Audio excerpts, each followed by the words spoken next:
A scientist discovers a way to make himself completely invisible, but the experiment turns him into an unstoppable killer. Now, his own team must find a way to stop the Invisible Man before he hunts them all down.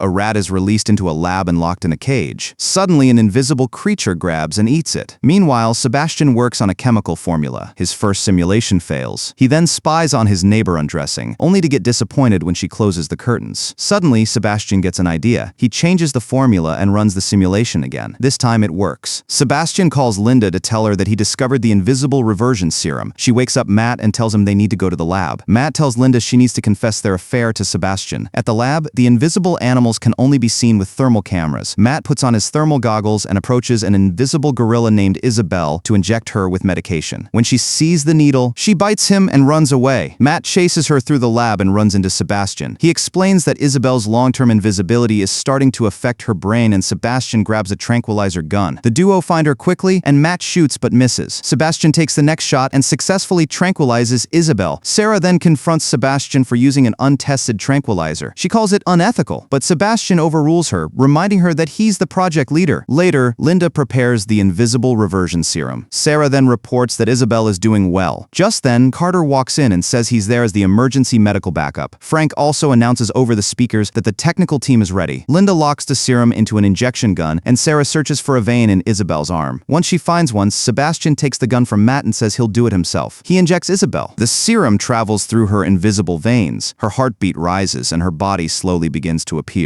The scientists are thrilled the serum is working. But suddenly, Isabel panics and goes into cardiac arrest. Linda grabs a defibrillator and shocks her. She does it several times until Isabel's heart starts beating again. As Isabel stabilizes, her body continues becoming visible. Everyone celebrates their success. Sarah believes Isabel is going to be okay. Sometime later, Sebastian presents their findings to the Pentagon. Dr. Kramer asks how they solved the invisible reversion problem. To Linda and Matt's surprise, Sebastian lies. He claims they haven't solved it yet. Kramer warns him that they need results soon. If Sebastian can't make it work, he'll find someone else to replace him. Linda and Matt are furious with Sebastian, but he explains that he doesn't want the Pentagon to take complete control of their project. Sebastian suggests they start human trials themselves without Pentagon approval. He believes this is their only chance to win the Nobel Prize. Later, the trio lies to the team and claims they have Pentagon approval. Sebastian then volunteers to be the first human test subject. On the day of the procedure, Sebastian lies down on the bed as the team connects him to an IV and restrains him. They prepare the serum, and Sebastian insists on injecting himself. He says that if anything goes wrong, the others won't be blamed. He injects the serum. Suddenly, Sebastian starts feeling something. His body begins convulsing as patches of his skin slowly turn invisible. Sebastian screams that it hurts far more than he expected. Frank warns them that Sebastian is close to having a seizure. They prepare the defibrillator. Then Frank says Sebastian is beginning to shift, so they wait. Everyone watches as Sebastian slowly becomes invisible. His vital signs gradually stabilize. Soon, his entire body disappears, but Sebastian has simply passed out from the shock. Linda touches his invisible body. A strange blue light suddenly appears where her hand touches him. 17 hours later, Sebastian wakes up screaming in pain. He begs Linda and Matt to turn off the lights. Sebastian says he can't close his eyes. Linda tells him that he actually can. His eyelids are just transparent. Then the trio walks into the lab. Sebastian immediately starts messing with everyone, but Frank puts on a pair of thermal goggles and manages to track him down. Later, Matt and Linda take Sebastian back to his room. They turn on the observation monitor. Then, they go to say goodbye to Sarah. After they leave, Sarah turns on the thermal monitor and switches off the lights. Soon, Sarah falls asleep. Sebastian then sneaks through the lab and enters the control room. While Sarah sleeps, he touches her inappropriately. Sarah suddenly wakes up and checks the thermal monitor. Sebastian isn't in his bed, but when she checks again, he's already back in bed. The next day, Sarah tells Linda and Matt what happened, but she's not sure if she was dreaming or if it actually happened. Later, Matt checked Sebastian's vitals and questions him about where he went the previous night. Sebastian lies and says he only went to get a cup of coffee. That night, it's Linda's turn to stay at the lab. While she works on the reversion serum, Sebastian starts giving Linda a massage and asks if she wants to know what it's like to make love with an invisible man. Linda immediately refuses his advances. The next day, Matt and Carter prepare the serum to bring Sebastian back. Linda sprays his arm so they can see his veins. They inject the serum and it begins traveling through his veins. Suddenly, Sebastian says something's wrong and starts choking. Sarah realizes realizes his lungs have seized up and tells Carter to intubate him, but Sebastian breaks through his restraints. The men struggle to hold him down. Sebastian throws Carter aside and kicks Matt away, but he's completely disoriented while his flesh begins appearing and disappearing in patches. Sarah and Linda quickly intubate him. Matt starts performing chest compressions as they desperately try to save him. Finally, they get a pulse, but Sebastian suddenly goes into shock and slowly disappears again. Later, Sebastian wakes up with Linda by his side. She tells him he almost died. She also says they need to tell the Pentagon the truth. Sebastian refuses. Instead, he orders Linda to make synthetic masks for him. 10 days later, Sebastian is becoming physically and mentally sick from all the testings. He gets into a heated argument with Matt. Linda tries to comfort him, but Sebastian pushes her away. That night, Sebastian decides he's had enough. He tries to leave the lab. Carter attempts to stop him, but Sebastian promises he'll be back and drives away from the compound. Meanwhile, Linda and Matt get the news and leave their apartment to search for him. Sebastian returns to his own apartment and grabs a few books. Then, he sees his neighbor undressing again. Dark thoughts begin creeping into his mind. Later, the neighbor takes a shower. Suddenly, her doorbell rings. She opens the door and steps outside to investigate. Sebastian secretly follows her back inside. He starts moving her mirror around, terrifying her. When she's vulnerable, Sebastian overpowers her and sexually assaults her. Meanwhile, Linda arrives at Sebastian's apartment. The door is unlocked, so she walks inside. To her horror, she finds the synthetic mask Sebastian left behind. Sebastian leaves his neighbor crying. Then, he notices Linda inside his apartment making a phone call. Back at the lab, while everyone prepares to search for Sebastian, he suddenly returns. He claims he only went to his apartment to pick up some things. Linda warns Sebastian that she'll report him to the Pentagon if he leaves the lab again. After everyone leaves, Sarah discovers that the Pentagon doesn't know what they're doing. She's furious, but promises to keep quiet. That night, Linda is asleep when Sebastian enters her room. He pulls away her covers and starts undressing her. Suddenly, her phone rings. Linda wakes up. It's Matt. He tells her that he thinks he's finally found the solution. Later, Matt explains his findings to Sebastian and the rest of the team. They run a simulation. It reaches 95% before breaking down. Sebastian explodes in anger and storms out. Then, Sebastian gets an idea. He calls Frank and says he wants to return to the lab. Sebastian grabs some tools and hacks the thermal camera. Now, it appears that he's still inside the lab. With everyone fooled, Sebastian goes to Linda's apartment and spies on her. Then Matt walks in. Sebastian becomes furious. He smashes the window. Linda immediately calls the lab to check if Sebastian is there. Frank checks the thermal camera and confirms that he can see Sebastian. Back at the lab, Sebastian grows increasingly angry at Linda and Matt. Then, the invisible dog starts barking. Sebastian walks over to its cage and brutally kills it. The next morning, Sarah finds the dead dog. She immediately confronts Sebastian, but he gives her no answers. They check the thermal camera footage. It shows Sebastian in bed all night. Later, Linda is in her room when she suddenly feels like Sebastian is there. She panics and throws a blanket over the spot where she thinks he's standing, but there's nothing there. Linda runs out of her apartment and drives to the lab. Matt tells her Sebastian is asleep, but still, Linda checks his bed herself. To her horror, it's empty. She also realizes Sebastian has tampered with the thermal camera. Linda calls everyone back to the lab. She and Matt tell the team that they both take full responsibility to tell the Pentagon the truth, but Sebastian is already there, secretly listening. Later, Linda and Matt meet Kramer at his house. Sebastian secretly watches them from outside. Kramer promises to contact the necessary people, but when he tries to make the call, the phone line is already dead. Suddenly, he notices the back door opening. He goes into the backyard to investigate. Sebastian attacks him and pushes him into the pool. He holds Kramer underwater until he drowns. The next day, Linda returns to the lab, and Matt tells her that Sebastian returned around 3 a.m. and has been wandering around the lab ever since. Kramer still hasn't called them back. So Linda calls his house. Kramer's wife answers and gives her terrible news. Kramer has drowned. Devastated, Linda tries calling one of the generals, but the line suddenly drops, so they go to inform security. But when they enter the elevator, the system no longer accepts their passwords. They return to the lab and tell the others. Frank checks the security system and soon discovers the system itself is working perfectly. Sebastian has simply removed everyone's access. They grab their thermal goggles and prepare to leave, but Janice forgets hers and goes back to get them. As soon as she tries to leave, Sebastian attacks and kills her. Meanwhile, the others search Sebastian's room. They discover that he's removed his synthetic mask. Frustrated, Linda uses the communication system to ask Sebastian where he is. Sebastian says he can't let them turn him in. Then, he admits that he killed Kramer before he could tell anyone. Linda suddenly realizes Janice is missing. They rush to find her. To their horror, they discover her lifeless body stuffed inside a locker. Linda and the team activate the thermal detectors. They quickly spot Sebastian, so Matt and Carter go after him while the others watch their backs. The two men split up. Then, Frank and Sarah return to help. Suddenly, Linda loses Sebastian on the monitors. Matt nearly shoots Carter after mistaking him for Sebastian. Carter then thinks he spots Sebastian. Matt rushes over to take him down, but it's only a vent. Suddenly, Sebastian grabs Carter by the throat and starts choking him. Matt spins around and fires, but he misses and hits a pipe instead. Vapor sprays from the damaged pipe, revealing Sebastian's outline. Matt fires again. Sebastian drops Carter and badly injures him. Linda tells Matt over the radio that Sebastian is still nearby. Matt shoots another pipe. The vapor reveals Sebastian again, but Sebastian escapes and locks Matt inside the tunnel. Meanwhile, Linda and the others realize Sebastian has raised the temperature. The heat makes their thermal goggles useless. Linda heads out to help Matt. Matt uses a fire extinguisher to spray the area around him and track Sebastian. He swings it at Sebastian, but misses. Sebastian quickly overpowers him. Luckily, Linda arrives just in time and pulls Matt out of the tunnel. Meanwhile, Sarah and Frank find Carter. Sarah leaves Frank behind to apply pressure to Carter's wound while she gets blood for a transfusion. Sarah grabs several blood packs from the lab. Then, she hears Sebastian enter. She pours some blood onto the floor to reveal him and waits, but Sebastian doesn't show up. Sarah grabs the last blood pack and heads out. Suddenly, Sebastian attacks and knocks her to the floor. Sarah quickly opens the blood pack and pours the blood over him, but Sebastian still gets the upper hand. He shoots Sarah with the tranquilizer gun. Then, he breaks her neck and kills her. Meanwhile, Linda and Matt find Frank, but Carter has already died. On the way back, Linda notices blood splattered across the floor. Matt tries using the fire extinguisher again to track Sebastian. Later, they find Sarah's lifeless body. Suddenly, Sebastian appears behind Frank. He kills him and wounds Matt. Then, he locks Linda and Matt inside the freezer. Linda uses duct tape to cover Matt's wound. Meanwhile, Sebastian prepares to escape. Matt loses consciousness. Linda desperately tries to open the freezer door but can't. Then, she gets an idea. She uses the defibrillator to create an electromagnet. She then pulls the door lever with the magnet and escapes. Outside, Sebastian prepares everything he needs to blow up the lab. Meanwhile, Linda gets Matt outside and starts a fire to keep him warm. Before leaving him, she grabs a gas tank. Back inside, Sebastian loads the concoction into a lab device and turns it into a bomb. He then enters the elevator, but Linda catches up to him and sets him on fire. Linda keeps the fire on Sebastian as he desperately tries to remove his clothes before they fuse to his skin. But Linda's gas tank eventually runs empty. Sebastian slowly disappears again and escapes. Linda quickly activates the sprinkler system to reveal his location, but Sebastian sneaks up behind her and attacks. He beats Linda and tries to kill her. Suddenly, Matt appears and knocks him out. But Sebastian isn't dead. He attacks them again and accidentally electrocutes himself. Inside the lab, Linda and Matt discover Sebastian's bomb. They run and escape into the elevator shaft. The bomb explodes, sending the elevator shooting up the shaft. They hide just in time. The elevator comes crashing back down, but luckily stops right above them. As Linda and Matt continue climbing, Sebastian suddenly grabs Linda's ankles. They struggle and fall onto the damaged elevator below. When the elevator stops again, Sebastian grabs Linda and tries to kiss her. Linda pretends to go along with it and secretly grabs the elevator cable. Then, she presses the release button. The elevator and Sebastian fall into the flames below. Linda climbs back up to Matt. Later, the two finally escape the lab alive.